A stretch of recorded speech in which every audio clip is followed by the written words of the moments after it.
In the previous slides, we focus on natural factors and processes. However, as noted in the beginning, man-made activities and uses within the coastal zone significantly affect coastal processes that result to coastal erosion and coastal degradation.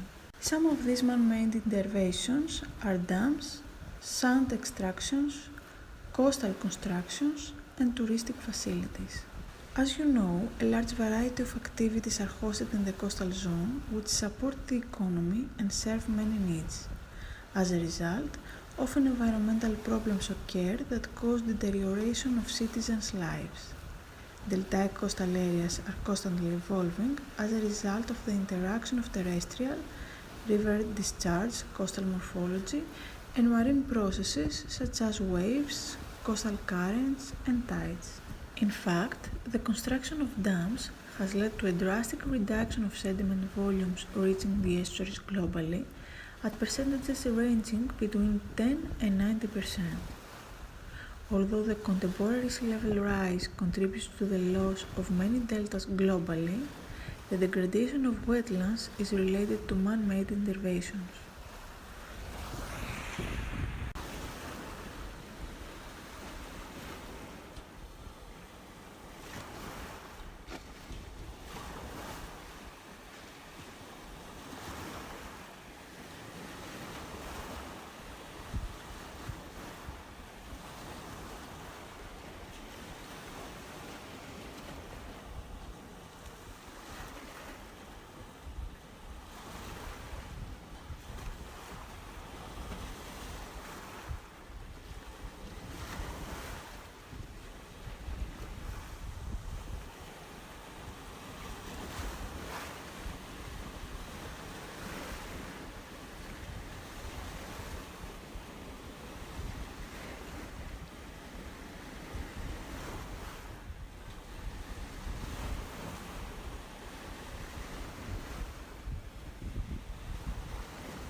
So, what are dams?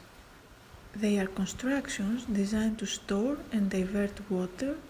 They change the natural physical distribution and synchronization of river flows in order to serve human needs. Dams are a significant human intervention to the balance of an area, and their usefulness and overall design has been a major subject of discussion in recent years. In order to minimize the environmental and other impacts and losses, better planning of dams is needed. Cultural, social, humanitarian and environmental values should be taken into account in the planning, design and construction of these large constructions, and their evaluation should go beyond the inclusion of traditional economic values. Some of the environmental changes are mentioned next. The functioning of a dam alters the supply of the river downstream with significant effects on local hydrology, downstream water and sediment transport. In river deltas, it is possible to cause a shoreline shift of about 5 to 10 meters per year, resulting to erosion and alteration of the local ecosystem. The fauna downstream is negatively affected due to the changes in river flow as well as possible changes in water temperature, salinity and oxygen. The microclimate of the area may also be disturbed due to the changes in water regime, causing changes in moisture content, air temperature, air movement, and changes in the local topography.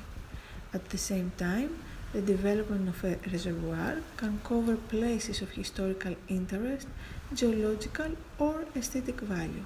In the two photographs, you may see the erosion of the coastal zone at Marathonas area, Eastern Attica, due to the construction of a dam upstream. One important human intervention is sand extraction.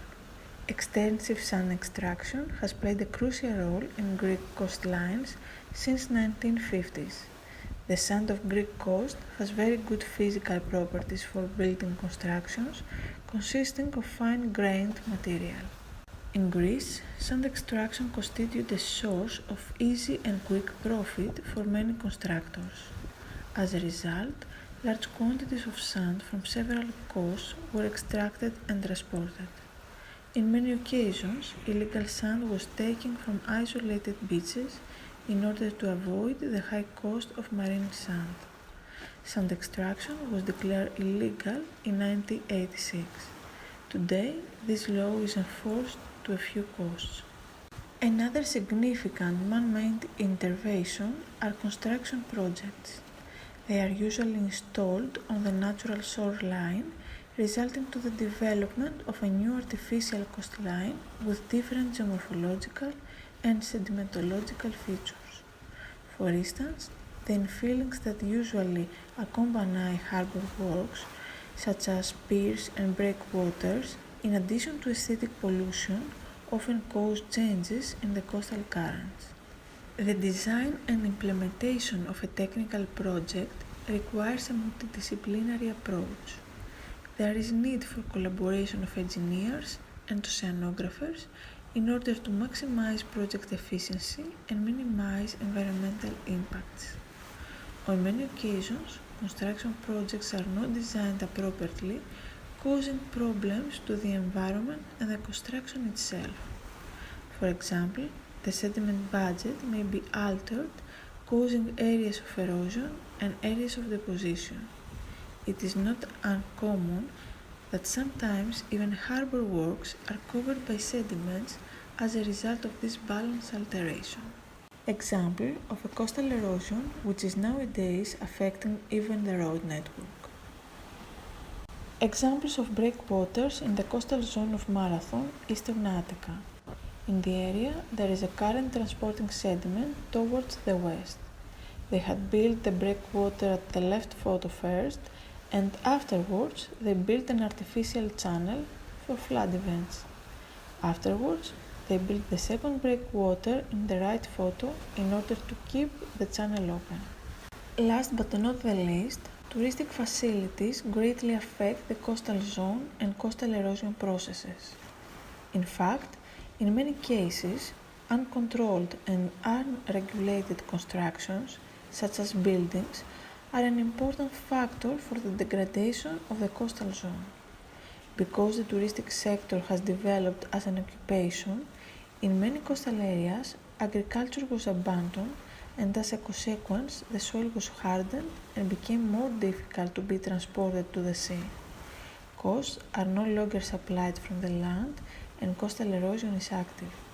This phenomenon is further intensified due to climatic change and the intensity of storms and waves. Note in the upper photos the intensity of coastal erosion within a year. In Marathon area, a number of houses and touristic places such as taverns are now eroded. Examples of eroded coasts. On many occasions, they build small walls to protect the coastal road from erosion, but the phenomenon is so intense that causes even the walls to collapse. Taking all the aforementioned into account, how can we evaluate coastal erosion in a particular area? Through the study of historical maps, aerial photographs, satellite images, drones, etc., we may compare the evolution of a particular area and estimate the retreat rate of a coastline. In the next slides, we will discuss how we deal with coastal erosion. A number of activities and uses take place in the coastal zone, as you may see on the slide.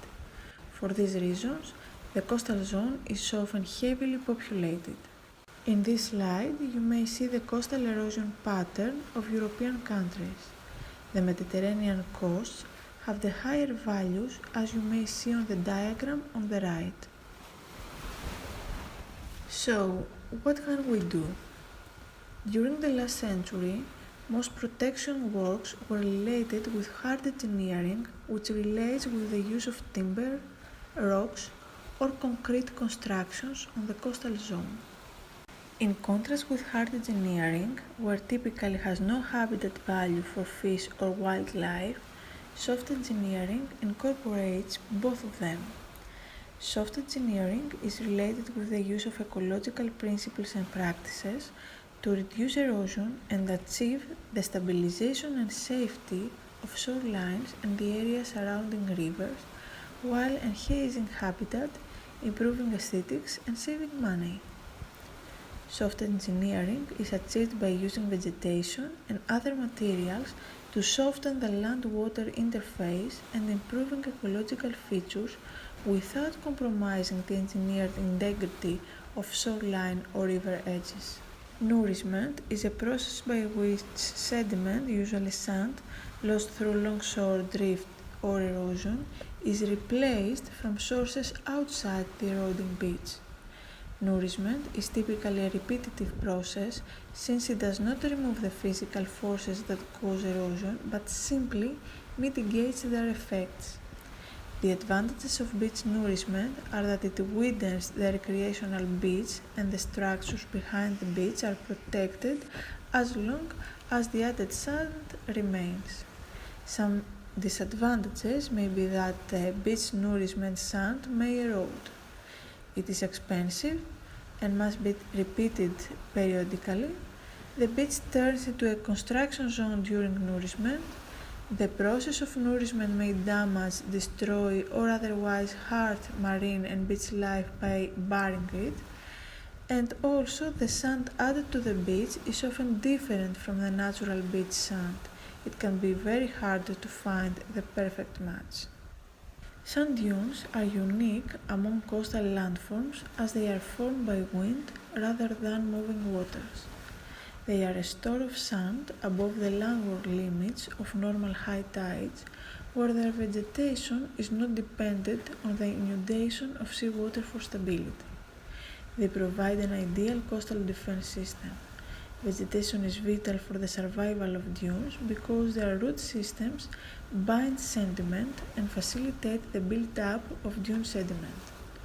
In dune building or reconstruction, sand fences and mesh matting in combination with planting vegetation have successfully regenerated dunes through sediment entrapment and vegetation colonization.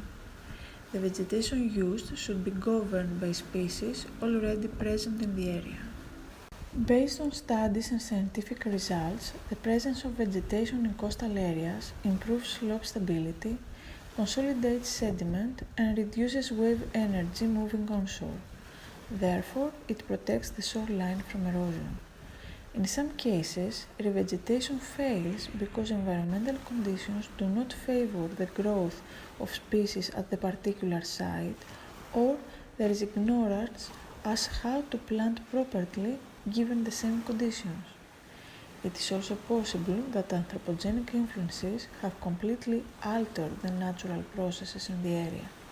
The most obvious indicator of the site's suitability is the presence of vegetation already growing.